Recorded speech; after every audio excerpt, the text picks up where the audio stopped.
Hello DCT aspirants.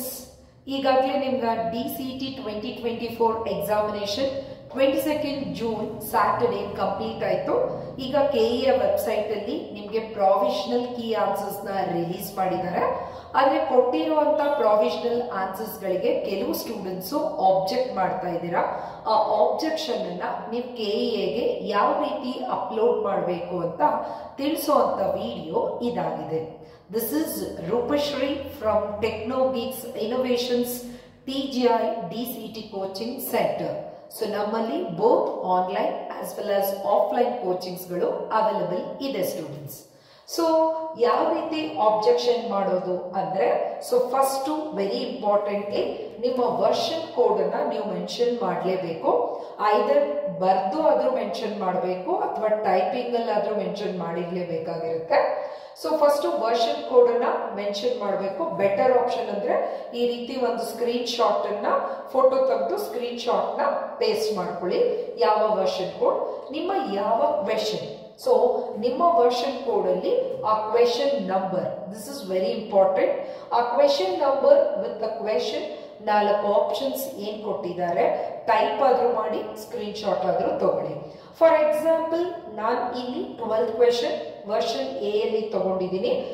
ಇದರ answer ಅಂದ್ರೆ students expected ಮಾಡ್ತಾ ಇರುವಂತ ಆನ್ಸರ್ ಬಂದು ಆಪ್ಷನ್ 2 ಆಗಿದೆ. ಆದ್ರೆ ಕೆಇಎ ಅವರು ಏನ್ ರಿಲೀಸ್ ಮಾಡಿದ್ದಾರೆ, ಕೆಇಎ ಪ್ರಾವಿಷನಲ್ ಆನ್ಸರ್ಸ್, ಇದು ಆಕ್ಚುಲಿ ನಮ್ಗೆ ರಿಲೀಸ್ ಆಗಿರೋದು ಕೆಇಎ ವೆಬ್ಸೈಟ್ ಅಲ್ಲಿ. ರಿಲೀಸ್ ಆಗಿರೋದ್ರಲ್ಲಿ ವರ್ಷನ್ ಕೋಡ್ ಅಲ್ಲಿ 12th ಕ್ವೆಶನ್ ಬಂದು ಆಪ್ಷನ್ 1 ಆಗಿದೆ. ಆದ್ರೆ ಸ್ಟೂಡೆಂಟ್ಸ್ ಆಬ್ಜೆಕ್ಟ್ ಮಾಡ್ತಾ ಇರೋದು ಅದು 1 ಅಲ್ಲ, ಅದು 2 ಅಂತ ಹೇಳ್ಬಿಟ್ಟು ನೀವು ಆಬ್ಜೆಕ್ಟ್ ಮಾಡ್ತಿದ್ದೀರಾ. ನೀವು ಆಬ್ಜೆಕ್ಟ್ ಮಾಡುವಾಗ ಜಸ್ಟ್ ಈ ರೀತಿ ಇಷ್ಟೇ ಕೊಟ್ರೆ ಸಾಕಾಗೋದಿಲ್ಲ. ನೀವು ಆಪ್ಷನ್ 2 ಅನ್ನೋದಕ್ಕೆ ನೀವು justify your answer with the explanations. ನಿಮ್ಮ ಆನ್ಸರ್ಗೆ ಒಂದು ಎಕ್ಸ್ಪ್ಲನೇಷನ್ ಇರಬೇಕು.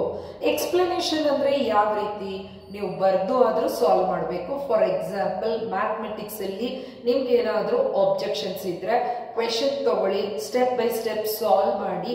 ಸಾಲ್ವ್ ಮಾಡುವಾಗ ಬರೀತೀರಾ, ಬರ್ದಾಗ ಅದನ್ನ ಫೋಟೋ ತಗೊಂಡು ಸ್ಕ್ರೀನ್ ಶಾಟ್ ಮಾಡಿ ಹಾಕಬಹುದು. ಅದರ್ವೈಸ್ ಟೈಪ್ ಮಾಡಬಹುದು. ಅದರ್ವೈಸ್ ನೀವು ಯಾವ್ದಾದ್ರು ಆಥರೈಸ್ಡ್ ವೆಬ್ಸೈಟ್ ಅಲ್ಲಿ ಏನ್ ಹೇಳಿದಾರೆ ಇನ್ಫಾರ್ಮೇಶನ್, ಅಥವಾ ನಿಮ್ಗೆ ಯಾವ್ದಾದ್ರು ರೆಫರೆನ್ಸ್ ಬುಕ್ಗಳಲ್ಲಿ, ಅಂದ್ರೆ ನಿಮ್ಮ DCT ಕ್ವೆಶನ್ ಪೇಪರ್ ಅಲ್ಲಿ ನಿಮ್ಗೆ ಸಿಲೆಬಸ್ಗೆ ಕೆಲವು DCT ನಿಮ್ಗೆ ಆಕ್ಚುಲಿ ಡಿಪ್ಲೊಮಾ ಸಿಲೆಬಸ್ ಏನಿರುತ್ತೆ ಆ ಡಿಪ್ಲೊಮಾ ಸಿಲೆಬಸ್ ಅಲ್ಲಿ ನಿಮ್ಗೆ ಕೆಳಗಡೆ ರೆಫರೆನ್ಸ್ ಬುಕ್ಸ್ ಅಂತ ಮೆನ್ಷನ್ ಮಾಡಿರ್ತಾರೆ. ಆ ರೆಫರೆನ್ಸ್ ಬುಕ್ಗಳನ್ನ ಉಪಯೋಗಿಸ್ಬೇಕೇ ಹೊರತು ಯಾವುದೇ ರೀತಿಯ ಕೋಚಿಂಗ್ ಸೆಂಟರ್ಸ್ ಬುಕ್ಗಳನ್ನ ಸ್ಕ್ರೀನ್ ಶಾಟ್ ನ ಹಾಕೋ ಆಗಿರೋದಿಲ್ಲ. ಬಿಕಾಸ್ ಯೂಶಲಿ ಕೋಚಿಂಗ್ ಸೆಂಟರ್ಸ್ ಗಳು ಅವರ ಓನ್ ಏನು ಎಕ್ಸ್ಪ್ಲನೇಷನ್ಸ್ ಬರೆದಿರ್ತಾರೆ, ಅವ್ರು ಯಾವ ಕೂಡ ರೆಫರೆನ್ಸ್ ಬುಕ್ಸ್ ಗಳಲ್ಲಿ ಬರೋದಿಲ್ಲ ಸ್ಟೂಡೆಂಟ್ಸ್. ನಿಮ್ಮ DTA ಬೋರ್ಡ್ ಅಲ್ಲಿ ಸಿಲೆಬಸ್ ಕಾಪಿಯಲ್ಲಿ ಮೆನ್ಷನ್ ಮಾಡಿರುವಂತ ರೆಫರೆನ್ಸ್ ಟೆಕ್ಸ್ಟ್ ಬುಕ್ ನ ನೀವು ಉಪಯೋಗಿಸಬಹುದು, ಅಥವಾ ಆಥರೈಸ್ಡ್ ವೆಬ್ಸೈಟ್ಸ್ ಗಳನ್ನ ಉಪಯೋಗಿಸಬಹುದು. ನೀವು ಆ ರೀತಿಯ ತಗೊಂಡಂತ ಸ್ಕ್ರೀನ್ ಶಾಟ್ಸ್ ಗಳು ಅಥವಾ ನಿಮ್ಮದೇ ಆದ ಓನ್ ಆನ್ಸರ್ಸ್ ರೈಟ್ ಮಾಡಿ ಅದ್ ಜಸ್ಟಿಫಿಕೇಶನ್ ಕೊಟ್ಟಿರುವಂತ ಪಿಕ್ ಅನ್ನ ಹಾಕ್ಬೇಕಾಗತ್ತೆ.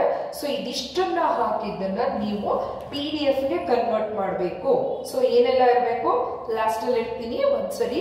ವರ್ಷನ್ ಕೋಡ್, ಕ್ವೆಶನ್ ನಂಬರ್, ನಿಮ್ಮ ಯಾವ ಕ್ವೆಶನ್, ನಿಮ್ಮ ಆನ್ಸರ್ ಏನು, ಕೆಇಎ ಅವರು ಏನ್ ಆನ್ಸರ್ ಕೊಟ್ಟಿದ್ದಾರೆ ಅದಕ್ಕೆ ನಿಮ್ಮ ಜಸ್ಟಿಫಿಕೇಶನ್ ಏನು, ಇದಿಷ್ಟು ನಾವು ಒಂದು PDF ಮಾಡಿಬಿಟ್ಟು ಆ PDF ಅನ್ನ ನೀವೇನ್ ಮಾಡಬೇಕು ಅಂದ್ರೆ ನಿಮ್ಮ ಕೆಇಎ ವೆಬ್ಸೈಟ್ ಅಲ್ಲಿ ನೀವು ಹೋದ್ರೆ provisional DCT 2024 objection link for provisional key answers ಅಂತ ಕೊಟ್ಟಿದ್ದಾರೆ.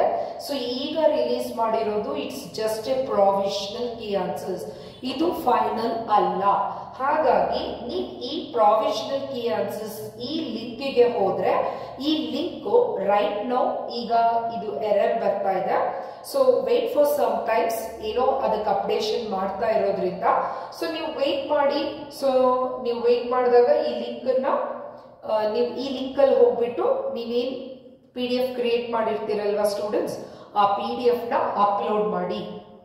ಈ ರೀತಿ ಆಬ್ಜೆಕ್ಷನ್ಸ್ ಇರುವಂತ ಪ್ರಶ್ನೆಗಳಿಗೆ ಯಾರೋ ಒಬ್ರು ಇಬ್ರು ಆಲ್ ಓವರ್ ಕರ್ನಾಟಕದಿಂದ ಆಬ್ಜೆಕ್ಷನ್ ಮಾಡಿದ್ರೆ ಅದರಿಂದ ನಿಮ್ಗೆ ಬೆನಿಫಿಟ್ಸ್ ಆಗೋದಿಲ್ಲ ಸ್ಟೂಡೆಂಟ್ಸ್.